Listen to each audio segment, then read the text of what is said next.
Hey there everyone, and welcome back to this third part in the series on trusting the process. In the last video, I brought up the question of, if we seek out understanding, aren't we in danger of paralysis through analysis? And it's a really, really good question. It's one I'm going to answer in this video through answering three questions. 1. Why is understanding important? 2. How do we use that understanding once we have it? What do we do with it? And 3. How do we get it, or where do we get it? So this first question, why is understanding important? There's a great article in July of 2024 on NPR about why athletes underperform. And the article specifically mentions this phrase, paralysis through analysis, and discusses how athletes, when they're performing well, frequently don't remember what they did when they're actually doing it. But the athletes who are really aware of what they were doing while they were doing it typically tended to underperform from what they were capable of. In brass speak, we typically hear the phrase, if you're driving your car, don't think about how your brakes are working. If you think about how your brakes are working, you're going to crash your car. And that's a good analogy to a point because it's limited. It assumes that your brakes are working fine. But what happens when your brakes aren't working fine? What happens when you put your foot on the brake pedal and you hear grinding, or if you feel a shimmy in the brake pedal? Do you just ignore it? Does that advice mean ignore it? Of course not. Any responsible person would take their car to a mechanic to fix the brakes. Well, who's the mechanic of your playing? You are. The best teachers might be able to diagnose your issue for you. Your best teachers might be able to give you suggestions for how to address the issue. But even the best teacher in the world can't practice for you. You're the one who's going to be practicing it. You're the one who's going to be spending the time. You are the chief mechanic of the vehicle of your own playing. And therefore, it's not only a good idea for you to understand at least some basics of how things are working, but it's your responsibility to be a good mechanic to understand how things are working, so that when you get advice, you understand the big picture of what the advice is pointing towards. Now, suppose you're someone who overthinks and you say, well, that's all well and good, but I overthink and I don't want to have too much swimming through my head. I'm going to suggest that perhaps your overthinking is not caused by understanding too much, but by understanding too little. Typically, when people overthink, they can either wind up scattered, pushing in this direction or that direction, because they say, is it this or is it that or is it here or here? And they wind up scattered and finding it difficult to find any traction moving in one direction. Or they wind up thinking, well, it's this, so I'm just going to hammer this, this, this, this. And maybe it's not that. And that's where having understanding helps. When you possess understanding, rather than being scattered in all these different directions, you can identify, here's the thing that I need to work on, and then you can just do it. And likewise, if you find yourself hammering at something, maybe you're hammering at the wrong thing, and you can say, wait a second, that's actually not where I need to be hammering. I need to be going over here in this direction in order to see progress in the area that I'm seeking it. And if you're still not convinced and you're an overthinker, I'm going to suggest to you that no one ever, through ignorance, became a better mechanic. And no one ever, through ignorance, became a better player. And if you think that ignorance will prevent you from overthinking, you are wrong. It will not. It is not a solution. So then that brings us to the second point of, what do we do with this knowledge once we have it? How do we use it? And I'm going to go back to the illustration that I gave in the first two videos in this series of the embouchure work that I undertook at the end of my senior year in high school. Now, I knew I needed to engage my chin, and the way I did that was my process was to simply go in front of a mirror and say, can I make this shape where my chin looks engaged? Oh, okay, I can. It looks like, I think Mr. LSE would be pretty happy with that. It looks good. Can I do that with my mouthpiece? And I brought my mouthpiece up. Okay, I can keep that. Can I blow air through? I can blow air through. And can I get a vibration? Okay, I can get a vibration. That's all good. Can I get a middle F? A sustained vibration. Okay, I can get a middle F on the mouthpiece. That's great. Let me play the mouthpiece, that middle F, and bring the horn up. I went, and my eyes got wide. And I said, oh, well, that's what that's supposed to feel like.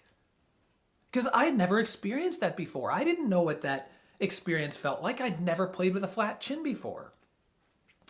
So let's take a look at that. My understanding that I needed to engage my chin allowed me to think about. That's the basic understanding I have. Engage your chin. So I thought, how am I going to do this? Well, I can't do it through the horn. Well, can I do it piece by piece? And I thought about how I was going to do it. And I made a decision, and I executed that decision.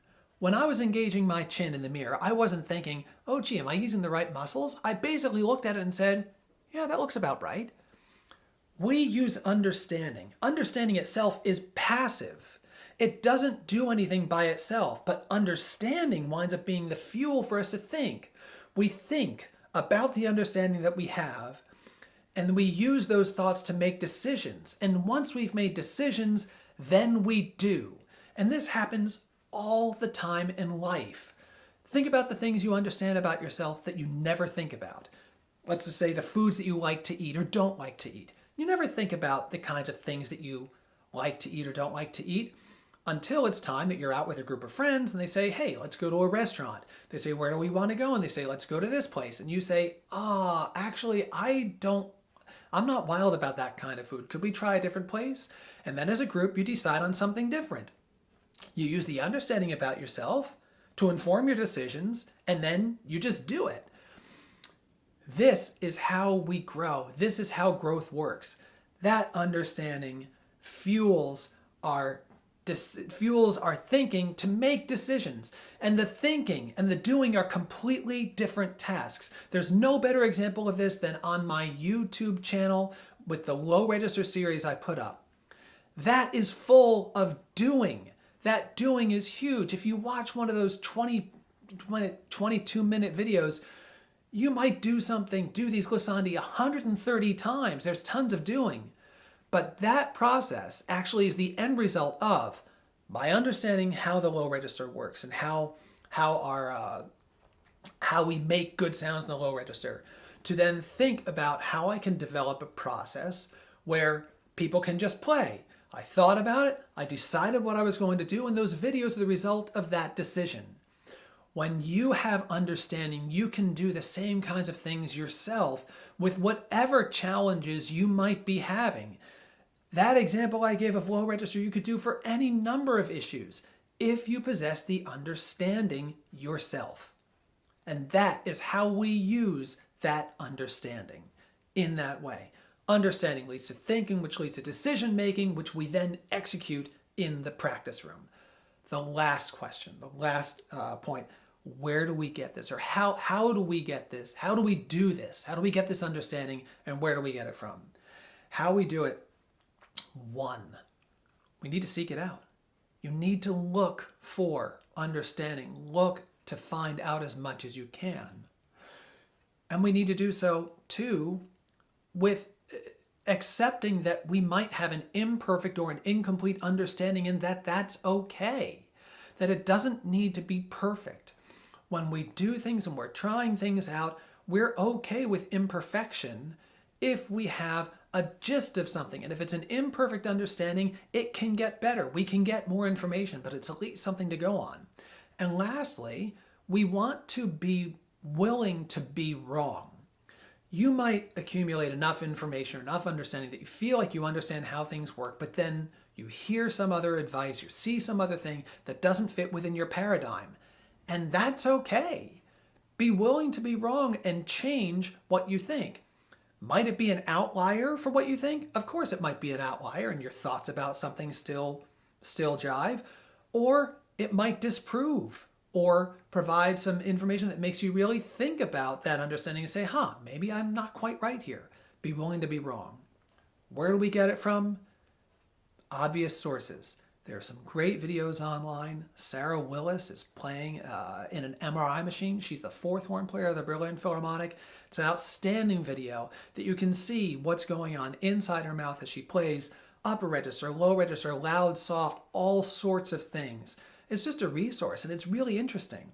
Also, Kate Warren, who is a member of the International Horn Society, She actually has videos using a 3D printed mouthpiece with an endoscope in it. You can see what the aperture is actually doing as she's going higher and lower.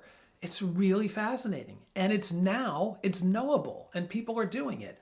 People are posting things that we can find out. Second source, there are printed materials you can find in the July 1973 Scientific American. Arthur Bernard wrote a great article called The Physics of Brass Instruments. It's very deep, it's very intense, and taking it in small chunks, you can get the gist for the science behind how our instruments work, which provides a lot for how we approach what people should do when we understand the science, what people should do.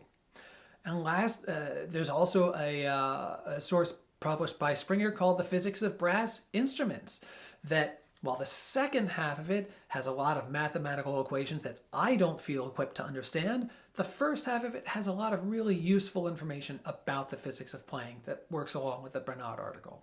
Those are great.